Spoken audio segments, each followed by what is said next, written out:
નમસ્કાર. ઓમ વક્રતુંડ મહાકાય સૂર્યકોટિ સમપ્રભુ નિર્વિઘ્નમ કુરુ મે દેવ સર્વ કાર્યેષુ સર્વદા. નવરાત્રિમાં માતાજીના ભક્તિ કરવાના સરળ ઉપાય કરી અને સુખ સમૃદ્ધિ શાંતિની પ્રાપ્તિ કરીએ.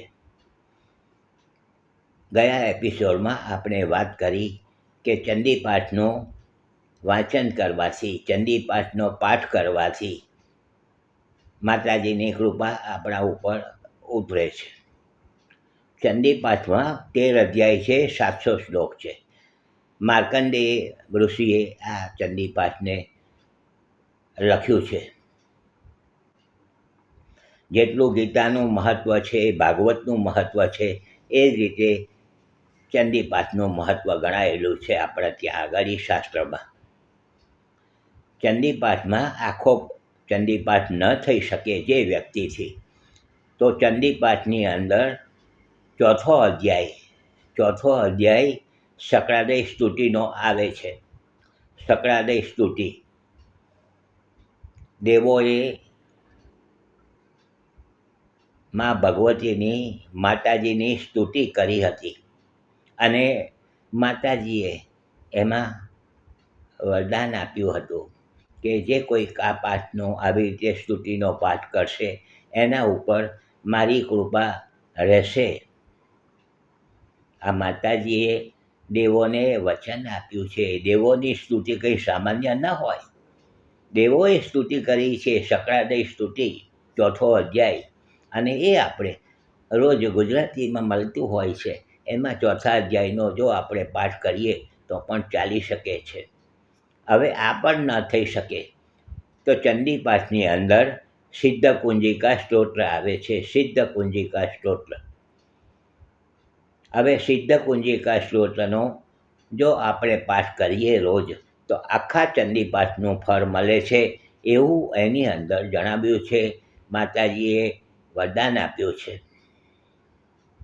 સિદ્ધકુંજિકા સ્તોત્ર આપણા ત્યાં આગળ ચંડીપાઠની અંદર આ એક આવે છે અને એ પણ આપણાથી વાંચી શકાય છે. બહુ સહેલી વસ્તુ છે અને રોજ પણ વાંચી શકાય છે. આ પણ દાખલા તરીકે ન થઈ શક્યો તો માતાજીના 108 નામની આવે છે. 108 નામ માતાજીના, અને એ આપણે 108 નામ ખાલી 2-5 મિનિટ થશે અને 108 નામની આપણે એક બનાવી દઈએ રોજનો નિયમિત, તો માતાજીને યાદ કરીશું. ને માતાજીએ આ શિવે 108 નામ જે છે તે પાર્વતી માતાએ શિવને કહેલું હતું કે મારા નામનું જણાવો, અને માતાજીને શિવ ભગવાન પોતે આ સંભળાવ્યા હતા અને પાછું કહ્યું હતું કે આ જે 108 નામનો પાઠ કરશે એના ઉપર સંપૂર્ણ કૃપા દ્રષ્ટિ મારી રહેશે. જોજો, આ બહુ સહેલી વસ્તુ છે. તો આ પણ કરી શકાય છે. 108 નામની મંત્ર જાપ આ છે તે ચંડીપાઠમાં આવે છે. તો આ થઈ વાત સહેલો અને સરળ ઉપાય. તો આ પણ ચાલો નથી થતું આપણાથી, તો ઓમ એમ રીમ ક્લીમ ચામુંડાય વિચ્ચે, ઓમ એમ રીમ ક્લીમ ચામુંડાય વિચ્ચે, આ તમામ જેને કહેવાય આખા ચંડીપાઠનો સાર છે. આની અંદર, આ મંત્રની અંદર આખા ચંડીપાઠનો સાર. ઓમ આઈમ હ્રીમ ક્લીમ ચામુંડાય વિચ્ચે, આ બહુ સહેલો મંત્ર છે. શરૂઆતમાં થોડુંક બોલવામાં તકલીફ થશે, પરંતુ પછી ટેવ પડી જશે. ઓમ એમ રીમ ક્લીમ ચામુંડાય વિચ્ચે, આ મંત્ર પણ કરી શકાય છે. 108ની મારાની મંત્ર કરો. આગળ તો 11 વખત કરો, 21 વખત કરો, દિવસના ગમે ત્યારે પણ થઈ શકે છે. તો આ બહુ સહેલા ઉપાયો છે.